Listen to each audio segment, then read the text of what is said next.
370 को यह कहकर के हटाने को यह पार्टी मुद्दा बनाई कि संविधान में यह टेम्पररी कह के लिखा हुआ था, तो वही पार्टी 334 को आगे क्यों बढ़ा रही थी? अब आपको सज्जनों में बताऊंगा कि 370 से कई गुना ज्यादा खतरनाक हमारे लिए 334 है। 1000 गुना ज्यादा खतरनाक अनुच्छेद 334 है और सामान्य जन चेतना मंच इसको हटाने का मुद्दा बनाता है। आइए हमारे साथ, लेकिन हटाने से पहले यह समझना होगा कि हटाना क्यों जरूरी है। पहली बात तो एकदम गांठ बांध लीजिए कि अगर परशुराम वंशी हैं, चाणक्य वंशी हैं, भामाशाह वंशी हैं, महाराणा प्रताप वंशी हैं और तमाम महापुरुष हर जाति समाज में हुए, हर वर्ग में हुए हैं, तो एक बात से बहुत सतर्क रहिएगा कि लफाज आदमी को अपने समाज का अपना नेता मत बनने दीजिए। आज संसद में तमाम ब्राह्मण और ठाकुर समाज के, कायस्थ समाज के, भूमिहार समाज के नेता बैठे हैं। मैं दावे के साथ कह रहा हूं कि उनमें से कोई ये 334 जानता भी नहीं होगा। और 335 इसके बाद वाला, जिसको अटल बिहारी वाजपेयी की सरकार ने सन 2000 में संशोधित कर दिया और बंटाधार कर दिया इस देश का, उसको तो इनमें से किसी ने पढ़ा नहीं होगा। लेकिन ये सब के सब गला फाड़ फाड़ कर 370 हटाओ, 370 हटाओ, 370 हटाओ चिल्ला रहे थे। क्यों यही देख रहे थे? क्योंकि यहां देखने से हिंदू बनाम मुस्लिम करके हमको मोबिलाइज करवाना था उनको, हमें गोलबंद करवाने के लिए, ध्रुवीकरण कराने के लिए, हमें वोट बैंक में तब्दील करने के लिए ये नेता ऐसी राग अलापते थे। और हम हुए, हम गोलबंद हुए, हमने इनको डबल इंजन सरकार बनाकर दे दी। सुरक्षा कितने से चाहिए थी? 20% से। इनके हिसाब से योगी मोदी भी बोलते हैं 20 बनाम 80, यानी 20% मुसलमानों से 80% हिंदुओं को बचाने के लिए तो सरकार चाहिए।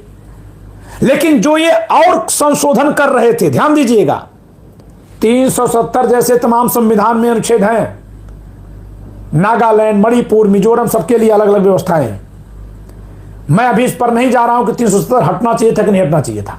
मैं आप पर छोड़ रहा हूं कि हटने के बाद जो मिलना था वो मिला है कि नहीं मिला है। जरा जम्मू कश्मीर में, जो जम्मू में हिंदू लोग रहते हैं, उन हिंदुओं को, ब्राह्मणों को, ठाकुरों को, बनियों को फोन करके पूछिए 370 हट गई, मजे में है, फिर बताएंगे क्या हो रहा है। तो वो आप पर मैं छोड़ता हूं।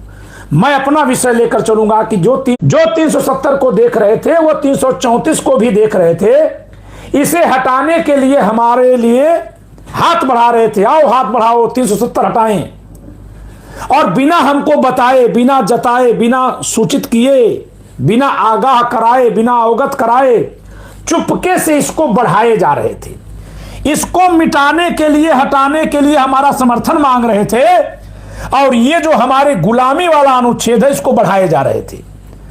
इसको हटाने के लिए हम उनका समर्थन कर रहे थे और हमारे वोट से सत्ता में आकर के इसको वो बढ़ा रहे थे।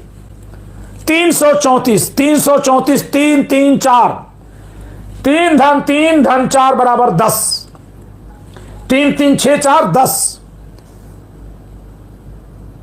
तो 334 को जोड़ने पर आता है 10 और इसमें लिखा हुआ था कि 10 वर्षों के बाद यह अनुच्छेद हो जाएगा। बस महज 10 वर्षों के लिए अनुच्छेद लागू था। मैं अभी आपको मूल स्क्रिप्ट पढ़ाऊंगा जो प्रेम बिहारी रायजादा के कलम से लिखी है। मैं अभी स्क्रीन पर खोल करके वो वाला आपको संविधान दिखाऊंगा। और मैं बार बार आपसे अनुरोध करूंगा कि अपने समाज का नेता आपको ऐसे ही व्यक्ति को चुनना है जो आपकी आवाज को सच्चाई के साथ उठा सके, जो आपकी आवाज को एकदम पारदर्शिता के साथ रख दे।